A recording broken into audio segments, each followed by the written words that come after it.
السلام علیکم ورحمۃ اللہ وبرکاتہ۔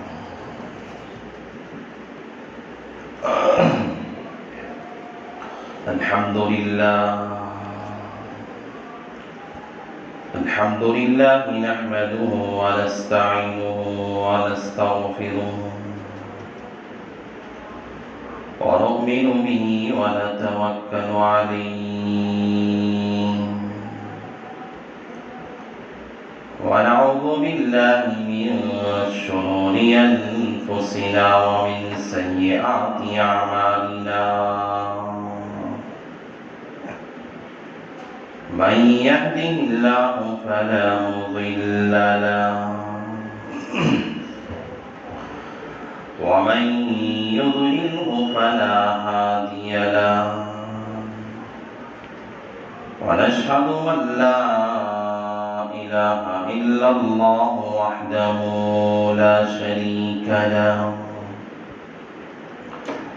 ونشهد أن سيدنا ومولانا محمدا عبده ورسوله صلى الله عليه وعلى آله وأصحابه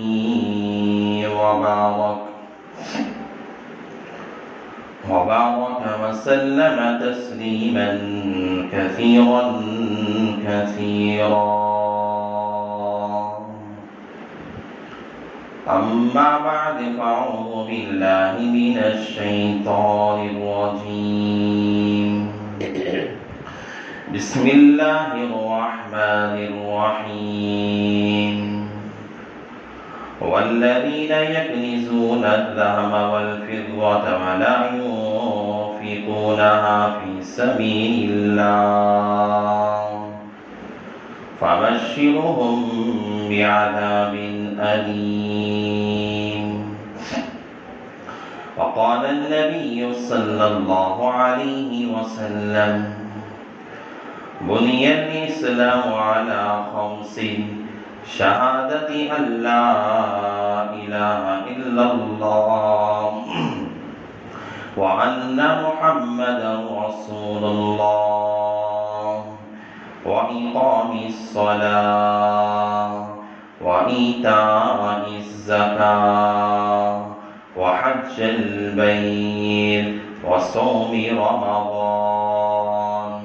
أو كما قال النبي عليه الصلاة والسلام.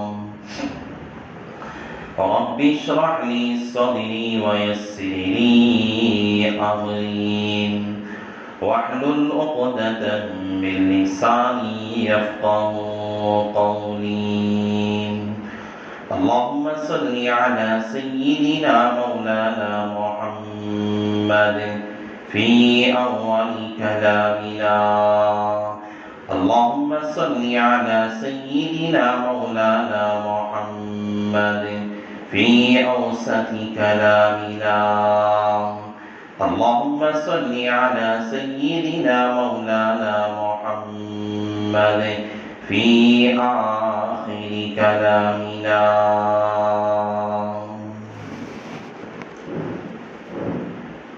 معزز سامعین کرام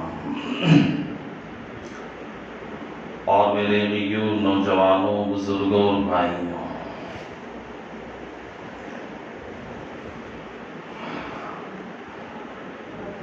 اللہ تبارک و تعالیٰ نے دین اسلام اور شریعت اسلامیہ کو ایسے ایک منظم طریقے سے اللہ نے بیان فرمایا.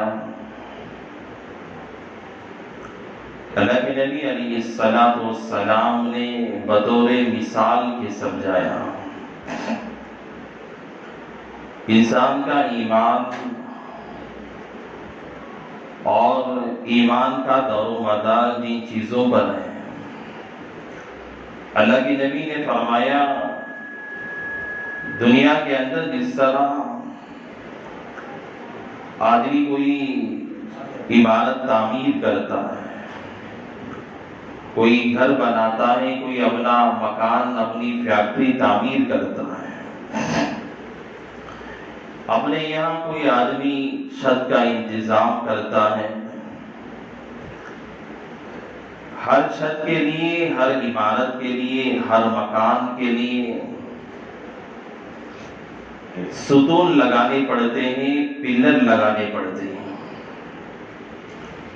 کوئی عمارت، کوئی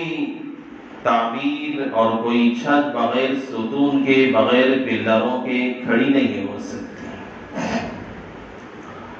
گھر بنانا ہے، اسے چھت ڈالنے سے پہلے ستونوں کا انتظام کرنا پڑتا ہے۔ مکان کی تعمیر کرنی ہے اور چھت بنانی ہے گھر کی، مکان کی، اس سے سب سے پہلے اس کے لیے پلر اور ستون تیار کرنے پڑتے ہیں۔ اگر بغیر پلر کے کوئی آدمی چھت بنانے کے لیے جائے گا، نہ چھت بن سکتی ہے، نہ اس کے گھر کی تعمیر صحیح سے ہو سکتی ہے۔ اللہ کے نبی علیہ السلام نے اسی طرح سمجھایا کہ دین بھی اسی طرح ہے۔ جس طرح ایک مکان کی چھت اس کے 4 ستونوں کے لیے ہوا کرتی ہے، اس کا دار و مدار 4 ستونوں پہ ہوتا ہے۔ اسلام جو ایمان ایک مسلمان کے پاس ہے اور ایک ایمان والے کے پاس جو اسلام ہے، اس کے بھی چند ستون ہیں، اس کے بھی چند پلرز ہیں۔ اور جس طرح کوئی عمارت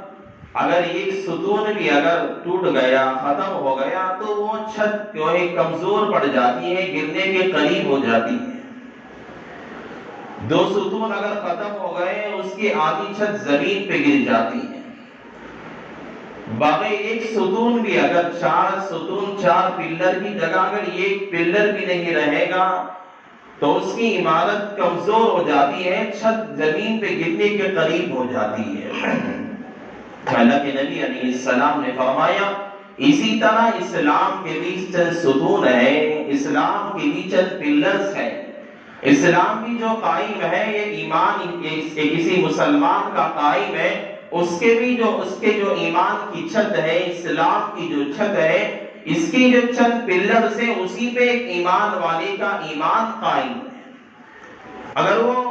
اس کے اندر اگر کمی آ گئی، کمزوری آ گئی، تو اسی طرح سمجھو جس طرح ایک عمارت کے اندر کمی آتی ہے، ایک چھت کے اندر کمی آتی ہے، ایک مکان کے اندر کمی آتی ہے، اور ایک بنائے ہوئے گھر کی چھت میں کمزوری آ جاتی ہے، انسان کے ایمان کے اندر بھی اسی طرح کی کمی آ جاتی ہے۔ اللہ کے نبی علیہ السلام نے فرمایا سب سے پہلی بنیاد ایمان والے کی،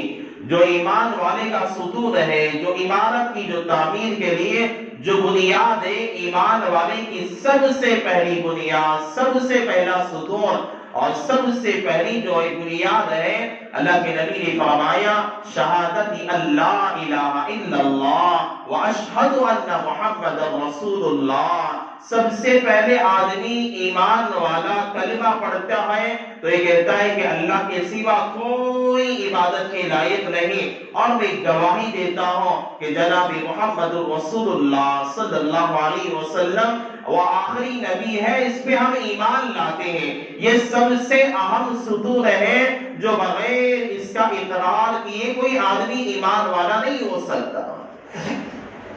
اور اس کے بعد کہا ہے ایک دوسرا ستون اسلام کا، ایمان کا یہ ہے وَإِقَامِ الصَّلَاةِ کہ آدمی نماز پڑھے۔ کوئی آدمی بغیر نماز کے رہ جاتا ہے تو مسلمان تو کہلاتا ہے، لیکن اسے کامل ایمان والا نہیں کہا جائے گا۔ بغیر نماز پڑھے کہ کوئی کلمہ پڑھ لیا، اقرار کر لیا، اقرار باللسان کر لیا، تصدیق بالقلب کر لیا، دل سے اگر تصدیق کر لیا، زبان سے بھی مان لیا کہ اللہ ایک ہے، رسول ایک ہے، مان لیا، لیکن نماز نہیں پڑھتا ہے، نماز کی پابندی نہیں کرتا ہے، اللہ کے رسول فرماتے ہیں یہ آدمی کو بس مسلمان کہا جائے گا لیکن کامل مسلمان نہیں کہا جائے گا۔ وحج البیت کوئی آدمی مالدار ہے، اللہ نے اسے استطاعت دی ہے، اسے مالدار بنایا ہے، اس پہ حج کا فریضہ ہے، وحج البیت کعبۃ اللہ کا حج کرنا ہے، یہ بھی ایمان کے ستون میں سے۔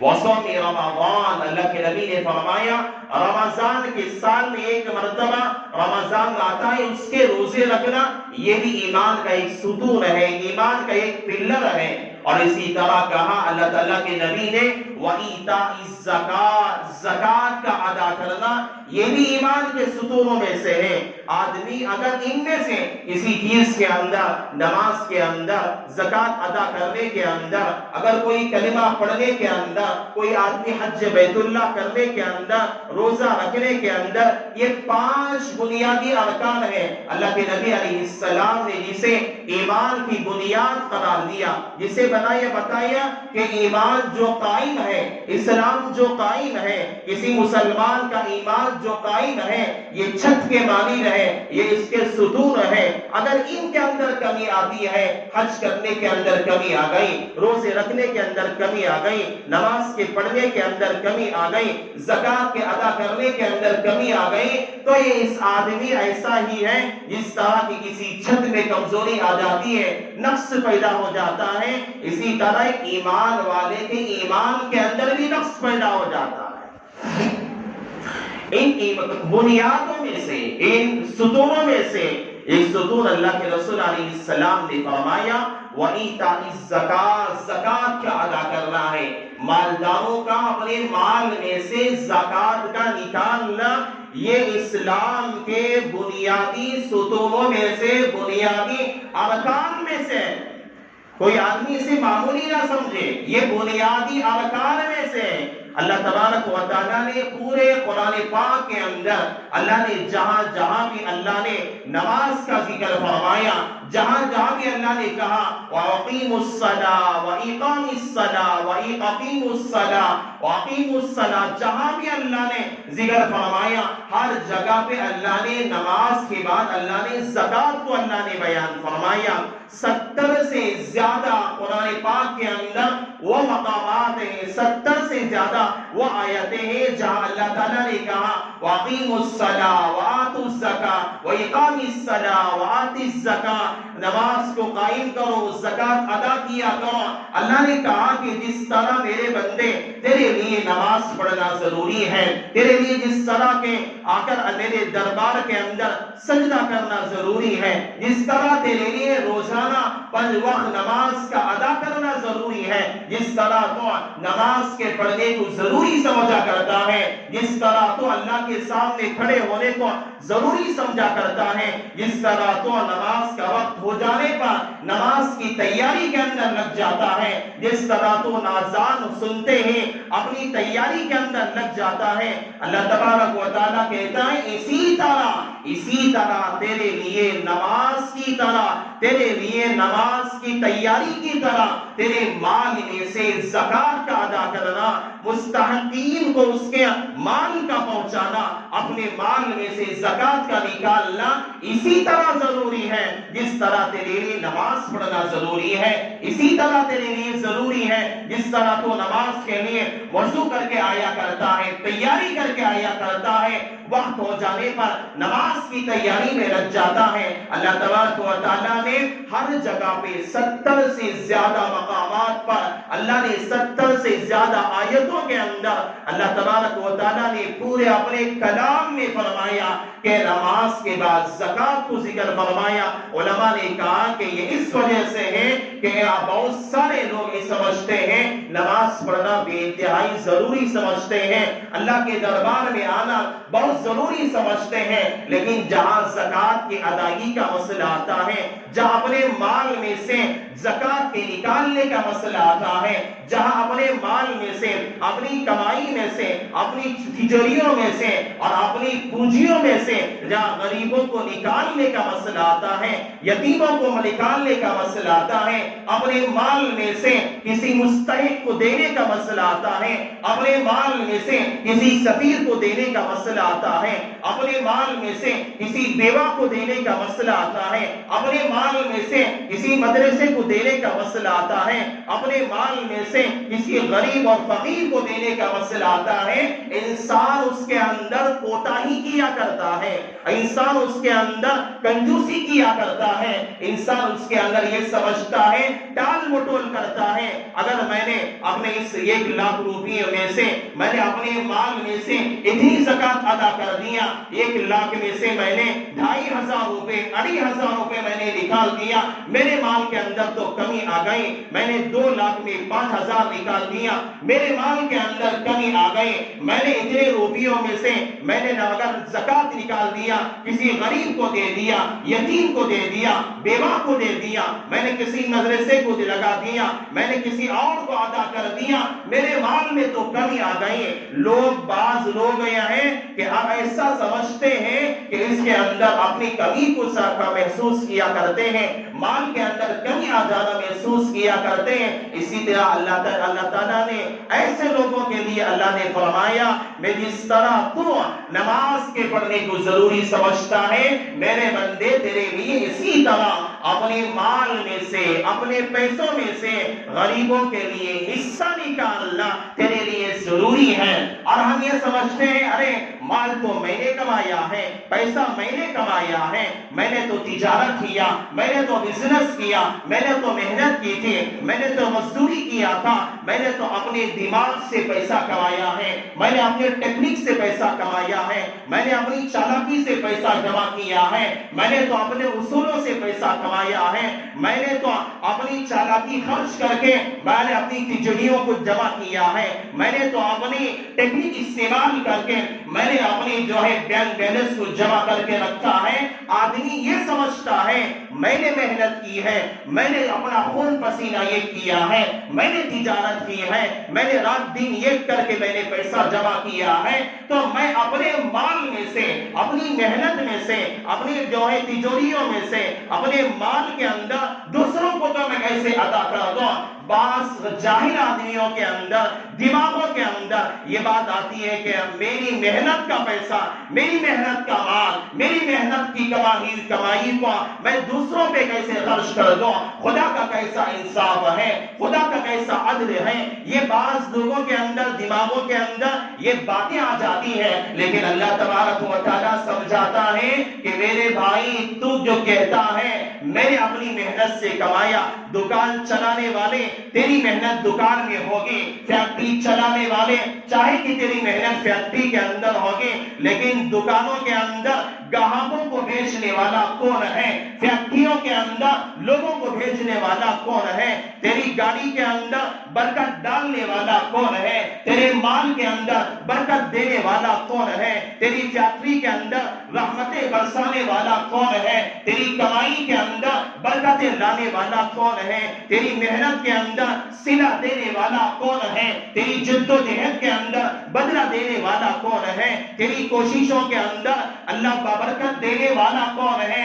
دنیا میں کوئی نہیں ہے، اگر اللہ تیرے دکان میں گاہک نہ بیچتا مکھیاں مارنے والا بن جاتا، اگر تیری فیکٹری کے اندر اللہ اگر لوگوں کو نہ بھیجتا تو غریب بن جاتا، اگر تو اپنی گاڑیوں کے یہاں اگر اللہ کوئی جو ہے برکت نازل نہ کرتا، تیری دکان میں تیری کمائی کے اندر اگر اللہ رحمت نازل نہ فرماتا تو بھی دوسروں کی طرح غریب بن جاتا، تو بھی دوسروں کی طرح یتیم بن جاتا، تو بھی دوسروں کی طرح نقصان اٹھانے والا بن جاتا۔ محنت چاہے اپنی جگہ ہوگی، لیکن محنت کے اندر جس طرح تو محنت کرتا ہے، جس طرح میں محنت کیا کرتا ہوں، بہت سارے دنیا کے اندر تیری طرح محنت کرنے والے موجود ہیں، تیری طرح جد و جہد کرنے والے موجود ہیں، لیکن آدمی محنت کر رہا ہے نقصان اٹھانے والا بن جاتا ہے۔ بزنس کے اندر نقصان ہو رہا ہے، کاروبار کے اندر نقصان ہو رہا ہے، تجارتوں کے اندر نقصان ہو رہا ہے۔ خدا کا شکر ادا کرنا چاہیے، یہ تیرا کمال نہیں ہے، یہ تیری چالاکی نہیں ہے، یہ تیری جد و جہد کا کمال نہیں ہے، یہ تیرے رب کا کرم ہے، یہ تیرے رب کا شکر ہے کہ اللہ نے تیری محنت پر، اللہ نے تیری جد و جہد پر، اللہ نے تیری کوششوں پر اللہ نے برکتوں کو نوازا، اللہ نے رحمتوں کو نوازا، اللہ نے تجھے مالداروں کے فہرست میں لا کے کھڑا کر دیا، ورنہ تو تجھے بھی اللہ تعالیٰ جیسے غریب بنا کے کھڑا گیا، جو پرپٹی میں رہنے والا بنا کے کھڑا کیا ہے. دوسرے جس طرح کے غریب صرف ایریا کے اندر رہنے والے لوگ ہیں, اللہ چاہتا اس طرح غریب و یتیم بنا دیتا, کوئی اللہ کو پوچھنے والا نہ ہوتا. یہ ہماری اپنی چالاکی پہ فخر کرنے والا, اپنی چالاکی کو بہانہ بنانے والا اور اپنی محنت کا بہانہ بنانے والا یہ غلطی پر ہے. یہ اللہ کی دین ہے. اللہ نے مال عطا اس وجہ سے کیا ہے کہ تجھے حق ادا کرنا ہے. یتیموں کا مال اس وجہ سے دیا ہے, تمہیں حق ادا کرتا ہے. غریبوں کا تمہیں مال اس لیے دیا ہے کہ جن کے گھروں کے اندر پریشانیاں ہیں, جن کی بیٹیاں بغیر نکاح کے بیٹی ہوئی ہیں, ان لوگوں کا تمہیں حق ادا کرنا ہے. مال تمہیں اس لیے نہیں دیا اللہ نے کہ تم مال کے جمع کر کے ایک تجوریاں بند کر کے رکھ دو. مال جمع کر کے اپنے بیٹے کے نام پہ, فی الحال اپنے پوتے کے نام پہ, اپنے نواسے کے نام پہ, اپنے ہونے والے پوری نسلوں کے نام پہ تم زمینیں خریدتے رہو اور تجوریاں جمع کرتے رہو. ایسا نہیں کہ تم زکات سے بچنے کے لیے مال جو ہے جمع کر کے رکھتے رہو اور اس کے لیے زمینیں خریدتے رہو. میرے بھائی, اللہ تعالیٰ نے مال دیا ہے تو مال اس وجہ سے دیا ہے تم اس کے اندر خوشی کا اظہار کرو. اللہ نے تمہیں غریبوں کے لیے ذریعہ بنایا ہے, یتیموں کے لیے ذریعہ بنایا ہے, مسکینوں کے لیے ذریعہ بنایا ہے, محتاجوں کے لیے ذریعہ بنایا ہے. ورنہ اللہ تعالیٰ اگر چاہتا تو دنیا کے اندر تمہیں بھی غریب بنا کے رکھ دیتا, تمہیں بھی مسکینوں کے فہرست میں لا کے کھڑا کر دیتا. انسان دنیا سے جاتا ہے, دنیا سے جاتے ہوئے دنیا کے بڑے بڑے کروڑ پتی مر کے چلے گئے.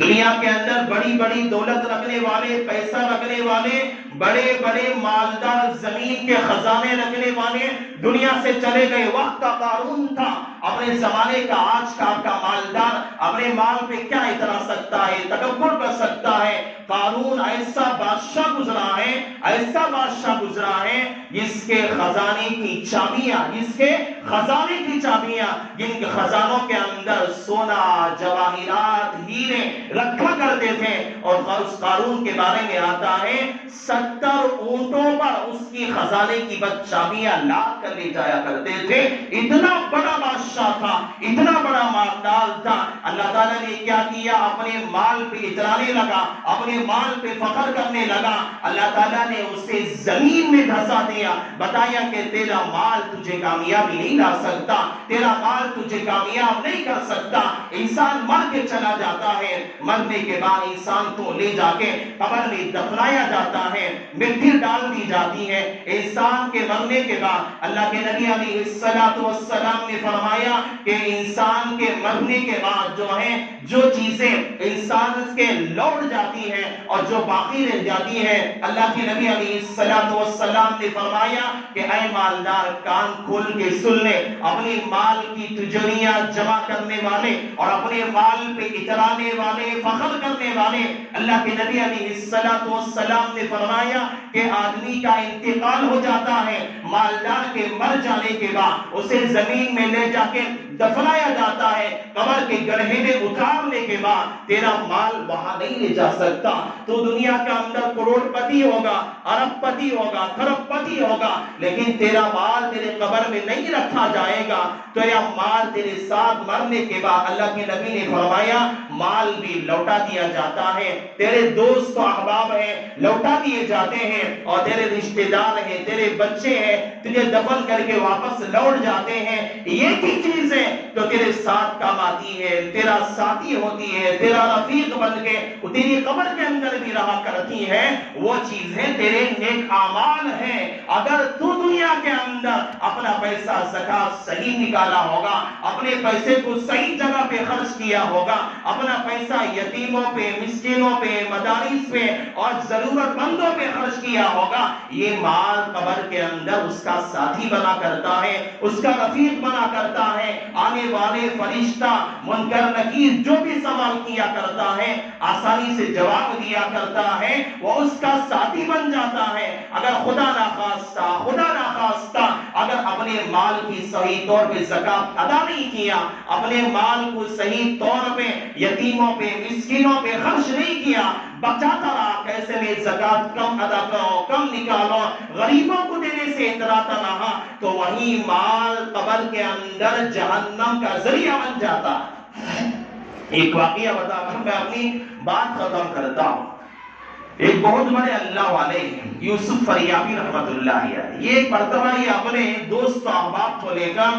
اپنے اس زمانے کے اللہ والے کے پاس جاتے ہیں، حضرت مولانا سنانی رحمت اللہ علیہ، ابو سنان رحمت اللہ علیہ کے پاس جاتے ہیں۔ یہ یوسف فریابی رحمت اللہ علیہ جب ابو سنان رحمت اللہ علیہ کے پاس جاتے ہیں، وہ اسی وقت حضرت مولانا ابو یوسف فریابی رحمت اللہ علیہ سے کہتے ہیں کہ بھائی آپ اپنے دوست و احباب کے ساتھ آئے ہیں، ہمارے ایک پڑوسی ہے، ہمارے ایک پڑوسی کے بھائی کا انتقال ہو گیا ہے، چلو ان کی تعزیت کر کے آتے ہیں۔ حضرت کہتے ہیں کہ چلو حضرت کے پڑوسی کے بھائی کا انتقال ہو گیا ہے، چلو ہم جا کے ان کی تعزیت کر کے آتے ہیں، ان کے غم میں شریک ہو کے آتے ہیں۔ تو حضرت یوسف فریابی رحمت اللہ علیہ بھی چلتے ہیں اپنے دوست و رفقا کو لے کر، جب جاتے ہیں اس پڑوسی کے گھر میں تعزیت کرنے کے لیے، اس کا بھائی جس کا انتقال ہو گیا اور جس کا اس مرحوم کا بھائی زاروں قطار ہوتا رہتا ہے، گھر والے، اس کی بیوی خاموش ہو گئی ہے، ماں خاموش ہو گئی ہے، اس کے گھر والے خاموش ہیں، لیکن ایک بھائی ہے جو زاروں قطار ہو رہا ہے، کسی کے کہنے پہ خاموش نہیں ہو رہا، کسی کے سمجھانے پہ خاموش نہیں ہو رہا ہے، کسی کے بولنے پہ خاموش نہیں، بس روتے جا رہا ہے۔ حضرت یوسف فریابی رحمت اللہ علیہ قریب جاتے ہیں، کہتے ہیں کہ بھائی تیرا کیا مسئلہ ہے، اتنا زیادہ کیوں رو رہا ہے؟ تجھے دنیا سے جس طرح تیرا بھائی گیا ہے، تجھے بھی کل کے دن دنیا سے جانا ہے، ہمیں بھی دنیا سے جانا ہے، دنیا سے ہر آدمی کو موت کا مزہ چکنا ہے، دنیا سے جانا ہے، کوئی دنیا میں رہنے کے لیے تو نہیں آیا۔ تو آدمی کہتا ہے کہ حضرت میں اس وجہ سے رو رہا ہوں کہ میں نے اپنے بھائی کا منظر میں نے اپنی آنکھوں سے دیکھ لیا، میں نے اپنے بھائی کا منظر میں نے اپنی آنکھوں سے دیکھ لیا۔ حضرت فرماتے ہیں کہ بھائی کیا مسئلہ ہے، تو نے کیا وہ دیکھ لیا؟ تو بھائی فرماتا ہے کہ میں اپنے بھائی کو جیسے ہم نے دفن کیا، قبر میں ڈالا، مٹی ڈال دی ہم نے، میں اب مٹی ڈالنے کے پاس واپس ہو رہا تھا، سب لوگ میرے سامنے تھے، میں اپنے بھائی کے غم میں پیچھے تھا، تو ایک آواز، میں نے خطرناک آواز سنی، تو میں ڈر گیا کہ کیا ہو گیا ہے، قبر کے اندر سے ایک بھیانک آواز آئی، میں پریشان ہو گیا، لوگ چلے گئے، میں چھپکے سے دیکھا کہ میرا بھائی تھا، بھائی کا درد تھا، بھائی سگا بھائی تھا، اس کا کوئی تکلیف مجھے برداشت نہیں ہوتی تھی، میں نے سوچا کہ میرے بھائی کو میں نے ابھی دفن کر کے باہر نکلا، اتنی چیخنے کی آواز میرے بھائی کی آ رہی ہے، کیا مسئلہ ہے، چلو دیکھتے ہیں، لوگ چلے گئے، میں نے اپنے بھائی کی قبر کھودا کے دیکھتے ہیں کیا مسئلہ ہے، میں نے جیسے یہ قبر کھودا تو دیکھا کہ میرے بھائی کی قبر کے اندر آگ کی شعلے لگ رہے ہیں، آگ کی شعلے بھڑک رہے ہیں، اور آگ کا توق ہے اس کی گردن پر لگا ہوا ہے، وہ چیخ و پکار کر رہا ہے اور کہہ رہا ہے کہ بھائی تو مجھے بچا لے، مجھے بچا لے، مجھے ڈر ہونے لگا، اور میں نے اپنے بھائی کی تکلیف دیکھتے ہوئے میں نے اپنے بھائی کو بچانے کے لیے، اور وہ کہہ رہا تھا کہ بھائی میرے گلے میں جو توق پڑا ہوا ہے، جو آگ کا توق ہے میرے بھائی تو میرے گلے سے نکال دے، میرے گلے سے نکال دے، چیخ و پکار کر رہا ہے، کوئی وہاں موجود نہیں ہے، میں ہوں اور میرے بھائی کی قبر ہے، میں نے اپنے بھائی کو بچانے کے لیے میں نے اپنا ہاتھ ڈالا اور اس کے گلے سے توق نکالنے کے لیے اپنا ہاتھ ڈالا تو میرا ہاتھ جل گیا اور میں پیچھے مڑ گیا، تو وہ کہنے لگا کہ بھائی تیرا کیا وجہ ہے، دنیا کے اندر تو کون سا گناہ کیا کرتا تھا، تیرا کون سا وہ گناہ تھا، اللہ تعالیٰ تجھے عذاب کے اندر ابھی ڈال دیا ہے، کون سا گناہ تھا؟ تو میرے بھائی نے کہا کہ بھائی میرا مسئلہ یہ ہے کہ میں دنیا کے اندر میں نے پیسہ بہت کمایا، مال بہت کمایا، میں نے تجارت بہت کی، میں نے بزنس بہت کیا، میں نے پیسہ بہت کمایا، لیکن میں نے کبھی اپنے مال میں سے زکات ادا نہیں کی، میں نے اپنے مال میں سے کبھی یتیم کو میں نے نہیں دیا، میں نے اپنے مال میں سے کسی ضرورت مند کو میں نے نہیں دیا، اسی کا صلہ ہے کہ اللہ نے مجھے قبر ہی اس کے مسئلے سے یہیں سے میرا عذاب شروع ہو گیا. حضرت کو فرما کے وہ رو رہا تھا تو حضرت یوسف فریابی رحمت اللہ علیہ نے اس کے لیے دعا فرمائی. اور یہ منظر تھا ہمارے لیے عبرت کا مقام ہے, ہمارے عبرت کا انجام ہے. اللہ نے ہمیں مال دیا ہے, ہر آدمی اپنے مال میں سے جہاں تک ہو سکے زکات نکالنے کی کوشش کیا کرے. اگر ہم نے زکات نکال دیا رمضان کے بعد اللہ تعالیٰ اس مال میں تجارت میں اللہ اور برکت دے گا, وہ مال تمہارا دگنا تگنا ہو جائے گا. اگر ہم نے مال جمع کر کے رکھا, زکات صحیح طور پہ ادا نہیں کیا, اللہ تعالیٰ اس مال کے اندر بے برکتی لاتا ہے, نحوستیں لاتا ہے, مال ہمارا ضائع ہو جاتا ہے, برباد ہو جاتا ہے, تجارتوں میں نقصان ہو جاتا ہے, بے برکتیاں آتی ہیں. اور لوگ بعد میں دعاؤں کی درخواست کرتے ہیں کہ حضرت دعا کر دو, میرے مال میں نقصان ہو رہا ہے, میری تجارت میں نقصان ہو رہا ہے, میری جو ہے فیکٹریوں میں نقصان ہو رہا ہے. یہ اسی کا نقصان ہے کہ رمضان کے موقع پر اپنے مال میں سے زکات ادا نہیں کیا تھا. اس کا خیال رکھنا چاہیے. وقت ہو گیا, میں ایک مسئلہ زکات کتنے روپے ادا کرنا ضروری ہے یہ آپ ذرا غور سے سن لیں. زکات کا جو مسئلہ ہے آج کے زمانے کے اندر تقریباً اگر کوئی آدمی 40,000 یا 45,000 اگر کسی کے پاس ہے اور اس پہ سال گزر گیا ہے تو اس پہ زکات واجب ہو جاتی ہے. زکات ادا کرنا ضروری ہوتا ہے. یہ حساب جو ہے سونے کے حساب سے عربی کے اعتبار سے 20 مسقال, اگر تولے کا حساب ہم لگائے جاتے ہیں تو 7.5 تولے سونا جن کے پاس ہوگا وہ زکات اس پہ واجب ہو جاتی ہے. اگر اسی طرح گرام کا حساب لگاتے ہیں 52 تولے,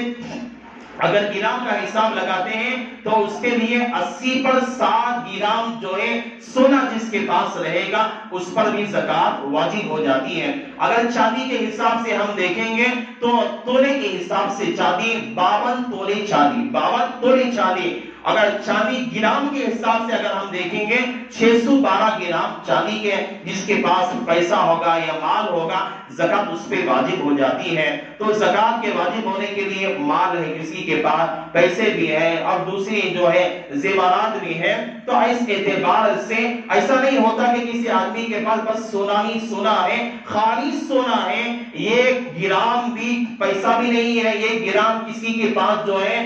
چاندی بھی نہیں ہے, تو خالص سونا رہے گا تو سونے کا حساب 7.5 تولے سونے کا حساب لگایا جائے گا. ہاں کسی کے پاس سونا بھی تھوڑا ہے, چاندی بھی ہے, پیسے بھی ہیں, تو ایسی صورت کے اندر چاندی کا حساب لگایا جائے گا. چاندی آج دیکھو 612 گرام چاندی کی جو قیمت ہے, اگر اس قیمت کے بقدر ہمارا پیسہ, ہمارا مال اور ہمارے پاس جتنا سونا تھوڑا بھی کیوں نہ ہو, اگر جمع کرنے کے بعد 612 گرام چاندی آج کے حساب سے اگر 50,000 کے قریب پہنچ جاتا ہے تو اس میں زکات واجب ہو جاتی ہے. 1 لاکھ روپیوں کی زکات جو ہے 2,500 روپے ہوتی ہے. 100 روپیوں کے حساب سے اگر لگائیں گے 2.5 روپے زکات واجب ہوتی ہے. اس حساب سے زکات جو ہے نکالنا چاہیے. اور بعض لوگ یہ مسئلہ پوچھتے ہیں حضرت ہمارے پاس قرض بھی ہے کیسے نکالا جائے؟ ایک اصول ہے, آپ سمجھ لو, وقت ہو رہا ہے, ایک اصول سمجھا دیتا ہوں, آپ اپنا مسئلہ حل کر سکتے ہیں. ہمارے پاس قرض بھی ہے,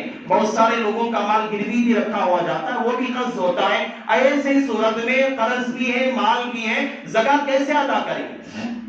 دیکھو سب سے پہلے جو اپنا پیسہ ہے, اپنے پاس مال ہے, پیسے ہیں, جتنا بھی ہے اسے حساب لگا لو. مثال کے طور پر میں کہہ رہا ہوں کسی کے پاس حساب پورا لگایا گیا 2 لاکھ روپے اس کے پاس, 2 لاکھ روپے اس کے پاس ہے, پورا اپنا پیسہ ہے, گھر کا مال, بیوی کا مال سب پورا ملایا 2 لاکھ روپے اس کے پاس ہے. اور اس کا اب قرض کا حساب دو, قرض کتنا ہے, چلر قرض کتنا ہے, دوسروں کو دینا ہے یا کسی کا غلط طریقے سے بیاج پہ پیسہ لگ گیا, تو جو پیسہ جو مال رکھا ہوا ہے پورا حساب ڈالو. اگر آپ کا قرض اگر حساب لگائیں 1 لاکھ کا قرض ہے, آپ کے اوپر 1 لاکھ کا قرض ہے اور آپ کے پاس مال 2 لاکھ کا ہے, تو زکات کیسے ادا کریں گے؟ تو 2 لاکھ میں سے 1 لاکھ کو لیس کر دو. آپ 1 لاکھ روپے بچے, 1 لاکھ کی زکات ادا کر دو. آسان صورت ہے. کوئی مسئلہ پوچھنا چاہے بعد میں بھی آپ بغیر کسی تکلف کے کوئی بھی مسئلہ آپ اپنی زکات کا مجھ سے پوچھ کر اپنا مسئلہ حل کر سکتے ہیں. اللہ ہم سب کو عمل کی توفیق نصیب فرمائے. ایک دوسری اہم بات یہ ہے کہ ہمارا جو اسلام ہمارا جو ہے یہ مہذب مذہب ہے. ہمارے یہاں جب تقریریں ہوتی ہیں, ہمارے نوجوان لڑکے ہیں جہاں کہیں بھی ہیں, میں ان لوگوں سے کہتا ہوں کہ کیا مسئلہ ہے کہ ہر سال بھی رمضان آتا ہے ہم لوگوں کو تکلیف پہنچانے کے لیے کھڑے ہو جاتے ہیں. جو ہے کافر ہے, ایک مشرک انسان ہے, وہ شکایت کرنے میں لگ جا رہے. ہندوؤں کی بھی عیدیں آتی ہیں ہمارے یہاں, دیکھو یہاں عید ہوتی ہے, ایک ایک ہفتے تک وہ لوگ گانا ڈالتے ہیں, ڈانس کرتے رہتے ہیں, ناچتے رہتے ہیں ان کی مندروں کے پاس. آج تک کسی مسلمان کے گھر میں یا عباس پہ رہنے والے کافر نے کبھی پتھر مارے؟ آج تک کسی گھر میں کسی کافر نے پتھر نہیں مارے. ارے ہمارا اسلام ہمیں تہذیب سکھایا ہے. کیا ہو گیا ہمارے نوجوان لڑکوں کو, کیا ہوگا اتنی شرارت پہ اتر جاتے ہیں, پولیس والے تک ان کی شکایت درج کرنے پہ لگے ہوئے ہیں. یہ بالکل غلط بات ہے. کسی انسان کو ایذا پہنچانا وہ بھی رمضان کے اندر ایک مسلمان کا شیوا نہیں ہے. میں آپ احباب سے گزارش کرتا ہوں اپنے بچوں کی حفاظت کیا کریں. راتوں میں ایک ایک گاڑی میں 3-3 4-4 لڑکے گھومنا اور غیر مسلموں کے محلوں میں جا کر گاڑیاں اڑانا اور وہاں پہ جو ہے آوازیں بلند کرنا, پتھریں برسانا اور معمولی انسانوں کے گھروں میں پتھر برسانا, ان کے دروازوں پہ دستک دینا اور بھاگ کر آ جانا, یہ سب ساری باتیں بالکل غلط ہیں. اگر آپ ماں باپ ہیں اپنے بچوں کی صحیح حفاظت کر لیں گے, کہاں گیا مسجد میں ہے کہاں ہے, صحیح طور پہ اگر ہر باپ اپنے بچے کی نگرانی کر لے گا, یہ شکایتیں انشاءاللہ نہیں آئے گی. اس کا احتیاط کیا کریں. اور نوجوان جو بھی ہیں یہ بات کان کھول کے سن لیں, اس طرح کی حرکت نہ کیا کریں. یہ ہمارا اسلام, یہ شریعت نہیں سکھایا کرتی ہے. اللہ آپ کو بھی سمجھ کی توفیق نصیب فرمائے. اللہ ہم سب کو بھی سمجھ کی توفیق نصیب فرمائے. آمین. وآخر الدعوانا ان الحمدللہ رب العالمین.